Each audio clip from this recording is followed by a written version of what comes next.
Wir haben hier eine 9 Uhr Position mit Gelb oben. Die unteren zwei Ebenen sind schon gelöst.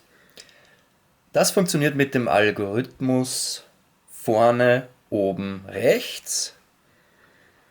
Vorne, oben, rechts und dann oben gegen den Uhrzeigersinn, rechts gegen den Uhrzeigersinn und vorne gegen den Uhrzeigersinn.